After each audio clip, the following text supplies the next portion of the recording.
மத்தேயு 21 அதிகாரம். வசனம் 1. அவர்களோ எருசலேமுக்கு சமீபமாய் சேர்ந்து ஒலிவுமலைக்கு அருகான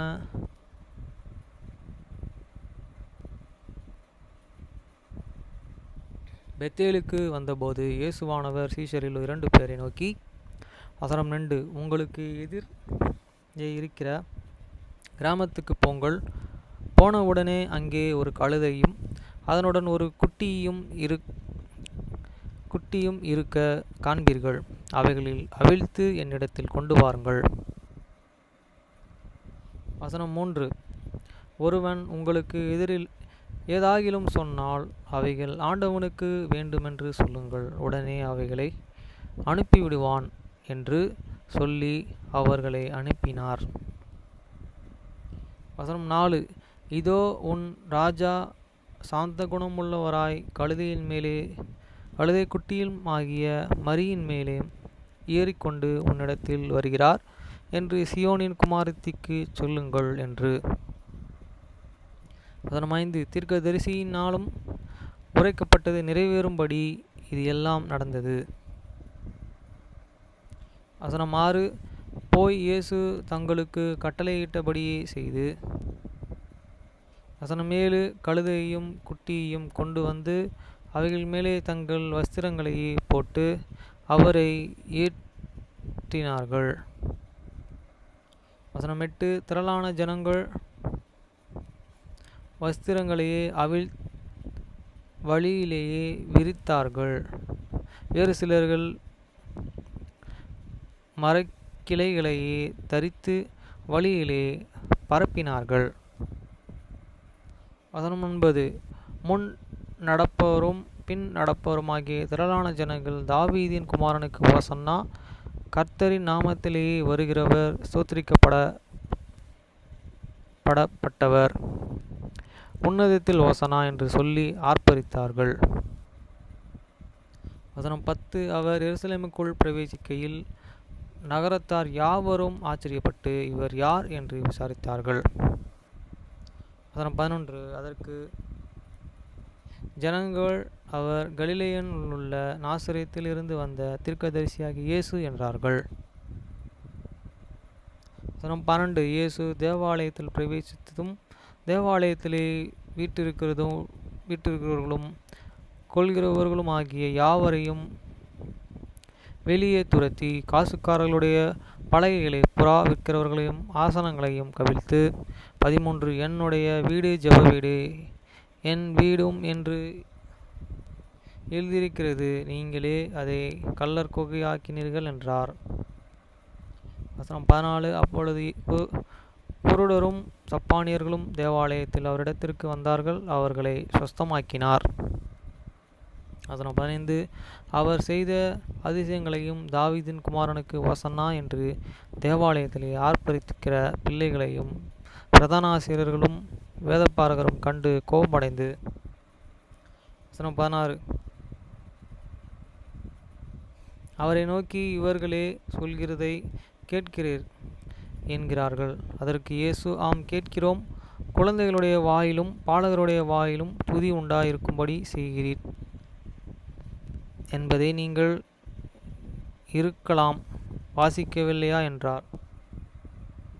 17. அவர்களை விட்டு நகரத்திலிருந்து புறப்பட்டு பெத்தேல்மியாவுக்கு போய் அங்கே தங்கினார்கள். 18. காலையிலே அவர் நகரத்திற்கு திரும்பி வருகையில் அவருக்கு பசி உண்டாயிற்று. 18. அப்பொழுது வழி அருகே ஒரு அத்தி மரத்தை கண்டு அதனிடத்திற்கு போய் அதிலே இலைகளையன்றி வேறொன்றையும் காணாமல், இனி ஒரு காலம் உன்னிடத்தில் கனி உண்டாகாது இருக்க கடவது என்று உடனே அத்திமரம் பட்டு போயிற்று. வசனம் 20. சீஷர்கள் அதை கண்டு அந்த அத்திமரம் எத்தனை சீக்கிரமாய் பட்டு போயிற்று என்று சொல்லி ஆச்சரியப்பட்டார்கள்.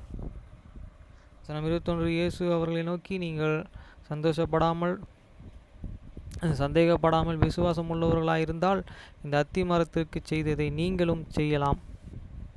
செய்வதுமல்லாமல் இந்த மலையை பார்த்து நீ பேர்ந்து சமுத்திரத்திலே தள்ளுண்டு போ என்று சொன்னாலும் அப்படியே ஆகும் என்று மெய்யாகவே உங்களுக்கு சொல்கிறேன். வசனம் 22. மேலும் நீங்கள் விசுவாசம் உள்ளவர்களாய் ஜெபத்திலே எவைகளை கேட்பீர்களோ அவைகள் எல்லாம் பெறுவீர்கள் என்றார்.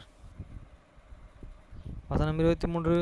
அவர் தேவாலயத்திலே வந்து உபதேசம் பண்ணுகையில் பிரதான ஆசிரியரும் ஜனங்கள் மூப்பரும் அவரிடத்தில் வந்து, நீர் எந்த அதிகாரத்தினால் இவைகளை செய்கிறீர்? இந்த அதிகாரத்தை உனக்கு கொடுத்தவர் யார் என்று கேட்டார்கள். வசனம் 24. இயேசு பிரதியுத்தரமாக, நானும் உங்களிடத்தில் ஒரு காரியத்தை கேட்கிறேன். இதை எனக்கு சொல்லுவீர்களானால் நானும் இன்ன அதிகாரத்தினால் இவைகளை செய்கிறேன் என்று உங்களுக்கு சொல்லுவேன். யோவான் கொடுத்த ஸ்தானம் தேவனாலே உண்டாயிற்று, மனுஷனால் உண்டாயிற்று, யாரால் உண்டாயிற்று என்று கேட்டார். அதற்கு அவர், தேவனாலே உண்டாயிற்று என்று சொல்வோம், ஆனால் பின்னே ஏன் அவனை விசுவாசிக்கவில்லை என்று நம்மை கேட்பார். வசனம் 26. மனுஷரால் உண்டாயிற்று என்று சொல்லுவோமானால் ஜனங்களுக்கு பயப்படுகிற எல்லோரும் யோவானை தீர்க்கதரிசி என்று எண்ணுகிறார்களே என்று தங்களுக்குள்ளே ஆலோசனை பண்ணி. வசனம் 27. இயேசுவுக்கு பிரதியுத்தரமாக, எங்களுக்கு தெரியாது என்றார்கள். அப்பொழுது அவர்கள், நானும் இன்ன அதிகாரத்தினால் இவைகளை செய்கிறேன் என்று உங்களுக்கு சொல்லேன் என்றார். 28. ஆயினும் உங்களுக்கு எப்படி தோன்றுகிறது? ஒரு மனுஷனுக்கு 2 குமாரர்கள் இருந்தார்கள். மூத்தவனிடத்திலே அவன் வந்த மகனை, நீ போய் இன்றைக்கு என் திராட்சை தோட்டத்தில் வேலை செய் என்றார். அதன் 29. அதற்கு அவன் மாட்டேன் என்றான். ஆகிலும் பின்னும் அவன் மனஸ்தாபப்பட்டு போனான். அதன் 30. இளையவனிடத்திலும் அவன் வந்து அப்படியே சொன்னான். அதற்கு அவன், போகிறேன் ஐயா என்றும் சொல்லியும் போகவில்லை. 31. இவ்விருவரிலோ எவன் தகப்பனுடைய சித்தத்தின்படி செய்தவன் என்று கேட்டார். அதற்கு அவர்கள், மூத்தவனானான் என்கிறார்கள். அப்பொழுது இயேசு அவர்களை நோக்கி, ஆயக்காரரும் வேசிகளும் உங்களுக்கு முன்னே தேவனுடைய ராஜ்யத்தில் பிரவேசிக்கிறார்கள் என்று மெய்யாகவே உங்களுக்கு சொல்கிறேன். வசனம் 32. ஏனென்றால் யோவான் நீதி மார்க்கமாய் உங்களிடத்தில் வந்திருந்தும் நீங்கள் அவனை விசுவாசிக்கவில்லை. ஆயக்காரரும் வேசிகளுமே அவனை விசுவாசித்தார்கள். அதை நீங்கள் கண்டும் அவனை விசுவாசிக்கும்படி பின்பாகிலும் மனஸ்தாபப்படவில்லையா என்றார். வசனம் 33. வேறு உமையை உங்களுக்கு விட்டு எஜமானனாகிய ஒரு மனுஷன் இருந்தான். அவன் ஒரு திராட்சை தோட்டத்தை உண்டாக்கி அதை சுற்றிலும் வேலி அடைத்து அதில் ஒரு ஆலையை நாட்டி கோபுரத்தையும் கட்டி தோட்டத்திற்கு அதை குத்தகைக்காக விட்டு பிரதேசத்திற்கு போயிருந்தான். 34. கனிகாலம் சம்பவித்த போதோ அதன் கனிகளையே வாங்கி கொண்டு வரும்படி தன் ஊழியக்காரர்களை தோட்டக்காரரிடத்தில் அனுப்பினான். 35. தோட்டக்காரன் அந்த ஊழியக்காரர்களை பிடித்து ஒருவனை அடித்து ஒருவனை கொலை செய்து ஒருவனை கல்லெறிந்து கொன்றார்கள். 36. பின்னும் அவன் முந்தினவர்களின் அதிகாரம் வேறே ஊழியக்காரர்களை அனுப்பினான். அவர்களையும் அப்படி செய்தார்கள். 37. கடைசியிலே அவன், என் குமாரனுக்கு அஞ்சுவார்கள் என்று சொல்லி தன் குமாரனை அவளிடத்தில் அனுப்பினார். 38. தோட்டக்காரர் குமாரனை கொன்று போது, இவன் சுதந்திரவாளி, இவனை கொன்று இவன் சுதந்திரத்தை கட்டி கொள்ளுவோம், வாருங்கள் என்று ஒருவர் சொல்லிக்கொண்டு 39. அவனை பிடித்து திராட்சை தோட்டத்திற்கு புறம்பே தள்ளி கொலை செய்தார்கள். 40. அப்படி இருக்க திராட்சை தோட்டத்தின் எஜமானன் வரும்போது அந்த தோட்டக்காரரை என்ன செய்வான் என்று கேட்டார். 41. அதற்கு அவர், அந்த கொடியரை கொடுமையாய் அழித்த ஏற்ற காலத்தில் தனக்கு கனியை கொடுக்கத்தக்கதாக வேறே இடத்தில் திராட்சை தோட்டத்தை குத்தகைக்கு கொடுப்பான் என்றான்.